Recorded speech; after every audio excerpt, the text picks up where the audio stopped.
Wheel of Genre, the show for people who see your childish, imbecilic delight in puns and say, I don't know if this is for me. Right now, we are reading every short story in Harlan Ellison's anthology, Dangerous Visions. I'm Zach, and this week I am super interested in what the hell happened here. What is this mess? I'm Bob, and I'm interested in how much I dislike this story, but how much I would recommend reading it. Ooh, okay, that's a good one. I think we both have some very complicated feelings about this one. Maybe to start off, let's talk about what happened here. Who are the characters? What trials and tribulations, if you can call it that, are they going through? And maybe what is the background for the conception, writing, and publication of this story? Not to put people off, but I did start a summary and then realized, wow, what a story. So 13-year-old Chib Winnigan was beginning a sexual relationship with his mother, but she broke it off, and because of that, she became, as she says, extremely fat and is now unattractive to her son. So his mother worries that he has become a fairy, her words. He then visits his grandfather, who is a crook and stole a lot of money that is now worthless, and his grandfather explains to him how he can't get an erection, and then I just stopped summarizing at that point. Yep. I think part of the difficulties of this story is not just the subject matter, but the fact that I tried to do my own internal summary, and it was completely different than your own. Totally different. Okay. But, what do you got? Okay, so broad level overview. We got this artist, Chib. He has a great grandpa Winnigan. Grandpa Winnigan is hiding in a hole inside of Chib's house. He's hiding from the Internal Bureau Service, basically their future version of the IRS. They live in a world where everyone gets purple wages, which is their term for universal basic income. I think the idea is that everyone will become an artist upon the application of the purple wages. What actually happens is, I think there's a quote in here we can talk about later, but maybe only 10% of people, I guess you could say, self-actualize. The rest become like Chib's mother, who I guess is, I'm trying to think of a nice way to put this. She's a glutton. That's a good way of putting it. He also has an art dealer friend who wants to sleep with him. There's a government agent who's tailing him, and he has a group of revolutionary friends who want to overthrow the government and have these meetings where they make plans to blow up the city, but it's all cosplay because they don't have anything to actually gripe about because they all have universal basic income. They're all just kind of like bored. Does that cover it? Sure, yeah, that's basically what's happening. Chib is trying to figure out if he can get money to keep making his art. There's a lot of hoopla about his art. This society seems to appreciate it. Again, the art dealer likes it a lot. I'm thinking in sci-fi, one of the important things are the innovations and maybe the new technologies or anything that's kind of out of this world. We have, you said, the universal basic income, the purple wage. There's also a naming day where people get a new name. There's biotanks that reproduce fingers for forged fingerprints, and then there's protein computers are actually pretty cool. But otherwise, do you feel like any of these innovations are doing anything interesting? Why is this good sci-fi? Why is this good sci-fi? That's a different question than do you think these innovations are doing anything? Both of which I would have radically different answers to. But I'll start off with, are these innovations doing anything? I have not personally read a science fiction story about purple wages, universal basic income. It's been a feature in certain stories, most notably something like Star Trek Next Generation, where they got, the machine where he says, Earl Grey, hot, and he has a cup of tea, and they live in a society without material want. And they all turn into the best possible versions of themselves, the best possible versions of humanity and, all the other races of aliens. Here we have universal basic income that has kind of a dim view, I think. a dim view of the way people treat each other, the way people treat sex, the way people treat, hobbies and passions. This, to me, is a dystopian story told like a slapstick comedy. Not a compliment. Not a compliment. Okay, so then Chib, as a protagonist or as a main character, do you feel like we're not supposed to like him at all? Is there anything redeeming about Chib, or is he just a parody of what would happen? Is he the parody of this dystopia? I think that there's a really good question of how the author, how Philip Jose Farmer wants us to see Chib, or how Chib was intended to be written, versus how Chib comes off in 2024. We have kind of a frankly nasty, supposedly like a nasty scene that I think is supposed to be written as humor. His girlfriend says she's pregnant by him, and that she did not want to be in a position of being pregnant by him. And then afterwards, he recounts how she couldn't be pregnant because there was a very violent scene involving a bottle of spermicide and bottle of glue that he glued to her. It left a very sour taste in the mouth. But the way the scene is written to me feels like a kind of like 1960s, maybe even like Three Stooges-esque slapstick, where they're like, where they're like tripping and slipping over, spermicidal foam that's spraying everywhere. It's filling up the room. I don't know. So the question is Chib a redeeming character? I think that possibly Philip Jose Farmer wanted us to see Chib as a kind of teenaged, smart aleck, witty artist type who is on the path to becoming self-actualized in a certain way.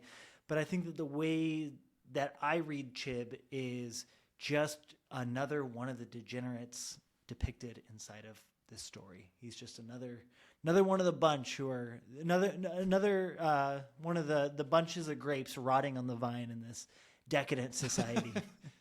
All rotten. Yes, yeah. I think that's the interesting thing here is how decadent the society is and the vision of, what would happen if people, I guess, have too much time on their hands? Are they going to do art? Is their art meaningful at all? And that's what I want to think about Chib. Does his art do anything? I think he is a disgusting character, not even for 2024. I think 1960s readers would have said, oh my, what have you done? Except it gets a Hugo. That's Why what on I mean. earth does this story... Sorry to interrupt, but that's exactly what I mean. The fact that it got a Hugo makes me wonder how people receive. That makes me lends evidence to my thesis that people receive this differently at the time it was released than they receive it now. I need to get a time machine and see what they saw in it. We saw it in Zardoz, what's going on at that time. So if this gets a Hugo, there obviously is some reason that this is artistic. He's named Winnigan. This is based on Finnegan's Wake. There's a bunch of jokes about Winnigan's fake. It's full of bad puns, but it is this stream of consciousness. So is this what is the interesting quality? Has this never hit sci-fi before? Is that why this gets a Hugo? Oh, you're freeing us from story. You're freeing us from plot. You're freeing us from good writing. Whatever you think is going on in your head and you want to put it on the page, wow, it looks like high art happening 40 years ago. Now it's finally hit sci-fi. Here's a Hugo. Yeah. Yeah, I mean, that's the thing, is it borrows all these literary techniques from quote unquote high art. But I mean, I haven't read Finnegan's Wake yet, but I've read Ulysses. I'm familiar with what's going on. I've read surrealist writers, and what he's doing is, he's giving. So, all right, the literary techniques at play here are he will describe the scene from the point of view of a character but not give us like the overall narrative. He'll give us the sensory impressions of the character. He is collaging in texts from other people. So you have I guess you could say like a journal or a pamphlet that the great-great-great-grandfather has written that is called like Private Ejaculations of How I Defrauded the U.S. Government or something like that. And in that is kind of him explaining the social system. And it's just kind of like, copy pasted in at random intervals. And then what else do we have going on here? We have literary techniques like ekphrastus. Like the opening of this starts off with a detailed description of Chib's artwork. But as readers, we don't know that's what we're getting. We just get, 6 paragraphs of what appears to my eyes to be nonsense until I, went back and reread it and was like, oh, we're describing his artwork. And then we're just like hightailing out of there. So this has all of the dressings. It's wearing the shirt and pants and belt of high art, but it falls dramatically short of a James Joyce. Why do you think that is? What makes it fall short? It has no art in it. It's just BS. I think it's got nothing in it. It's just flat.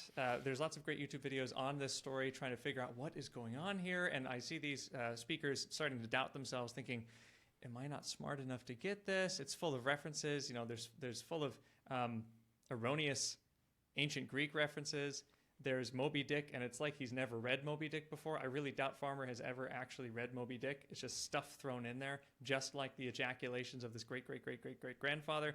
I think it is completely artless, and it is 100% pretentious. And I'm very interested in why it takes sci-fi by storm at this point, and why does it get a Hugo? I had a suspicion at first, and I think that has been proven wrong. We know he gets 3 awards. But Harlan Ellison, in the foreword to this, he talks a lot about how good of a person Farmer is, how this is such an interesting work, but they all sound like hidden insults, the whole thing. He says it's the best in the collection, and I think that's just a lie. But he also says he certainly, Philip Jose Farmer really knows a lot. That just sounds like he's pretentious. It also says his work is like steak, but that just means it's obtuse and hard to digest. He also says, his style every time I read it is different. That just means he has no self-control. I mean, like as a small publisher that I've worked with small publishers before, I wouldn't accept this. I don't want to read this. Right. So I'm just, it's interesting. What do you think? Is there anything artistic about it?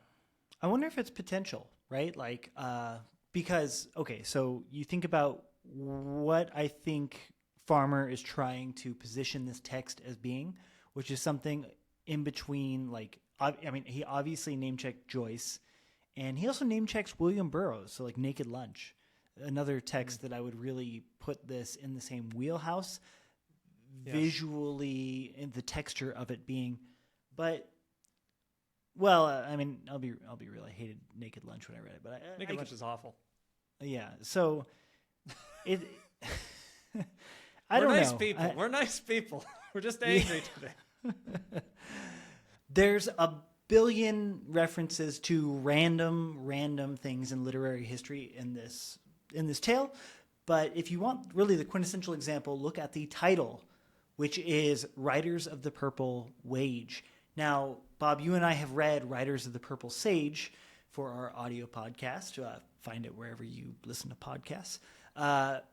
And that story, that Western story, Purple Sage, has nothing to do with this in terms of plot, theme, character, genre. There's no connection. It's just a nice-sounding pun. And I think really that's what's going on with most of this, is it's just a nice-sounding pun that sounds deep, but ultimately, if you follow the trail, it means nothing. It reminds me of when we read another book we didn't like too much, Faust Part 2. Faust Part 1 is quite fun. It's sticking close to the tradition of the story of Dr. Faustus. And then Goethe in Part 2 just does whatever he wants. He goes off on a frolic of his own. And in this, I feel like Farmer kind of gives us what Chib's art is doing, and I think it's what Farmer thinks he's doing as well. Luskus says this about, or when he's interviewing Chib, he says this, quote, "The great ones give the interiority of objects and beings. Winnigan, however, is the first to reveal more than one interiority in a single work of art. His invention of the alto relief multi-level technique enables him to epiphanize, show forth subterranean layer upon layer." And then someone shouts, "The great onion peeler of painting." But I think you mentioned this earlier, he goes from brain to brain to brain to idea to idea to idea, and he thinks that he is giving voice to many interiorities at once, and that is our experience. However, it reminds me, I used to think, okay, I'll write better if I'm really, really, really, really, really, really focused. So I went and bought the top level of Nicorette and would just chew lots and lots of Nicorette, and then make stuff like this and realize after writing it, oh, that's a waste of time. And no one wants to read that. But I sure thought I was a genius while I was on my Nicorette going really fast. Yeah. Do you think it's similar at all to you for what Goethe was trying to do with this idea of a kind of blend of objectivity and subjectivity? You somehow blend the two together and you understand yourself better. Here, Farmer seems to say if you just jump from idea to idea or from impulse to impulse, that you experience more interiorities. Do you think he's achieving that? Is there a benefit to that? I think that at the time, it was viewed as a lot of potential for that. I think people felt optimistic about it, but I think that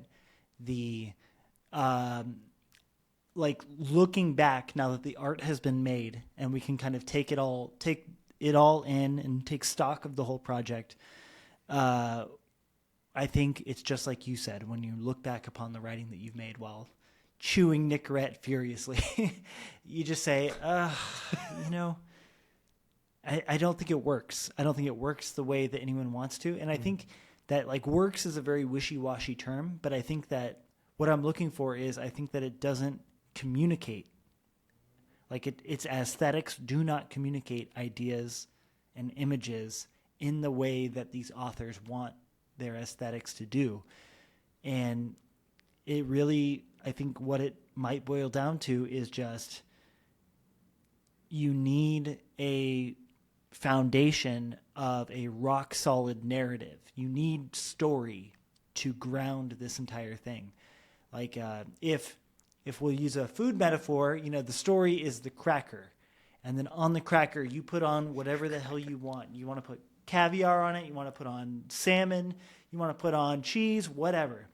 But if you were to just try to eat the salmon, eat the caviar, eat the cheese without the cracker, you'll make a big mess. He's made a mess. He's made a mess. Lots of easy cheese all over the place. How do you think this fits in with the other stories of that this anthology that we've read, or that we are in the midst of reading? See, that's in the midst of reading. This is what I wanted to ask you too, because now I'm quite worried. I assume the other stories will be fun. The story by Lester Del Rey is great. The others are interesting too. I think the last story is lacking a little bit. This one has really gone off the rails, but I think you're right. It's appealing for its energy, and maybe that's why it got a Hugo. It's maybe revivifying some sort of movement, or maybe it's kind of the energy itself that represents the new wave movement, and now it's going to create little pockets for people to participate in. So maybe that's why it's important as a record of the energy, the spirit of what's going on in New Wave.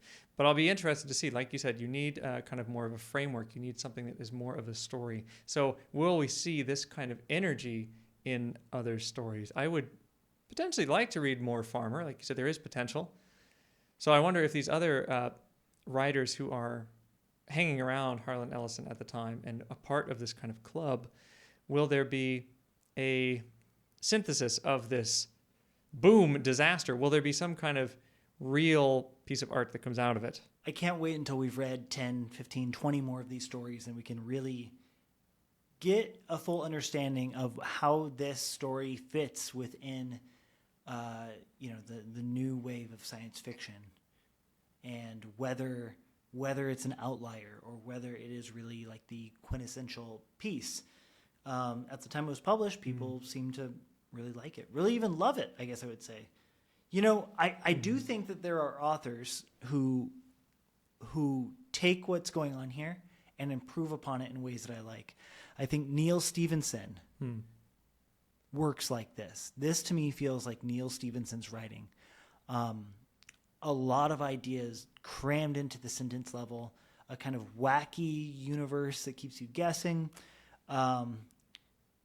playing with different genres. But whereas this felt too flippant to be emotionally affecting, like Neil Stephenson's cyberpunk work, like Snow Crash, for example. Snow Crash plays with this kind of like genre work and like tonality that I think really meshes well with what's going on here, especially with the kind of linguistic play that's happening. So I don't know. I guess that's what I would point to. I would read Tiger Tiger, Alfred Bester. Was that called Tiger Tiger? It was originally, and then it became, I think, Stars My Destination is the second title. Second title, yeah. Yeah. Yeah, that was good. That was really good. Better than this. All right. I'll talk to you later, Bob. Talk to you later, Zach.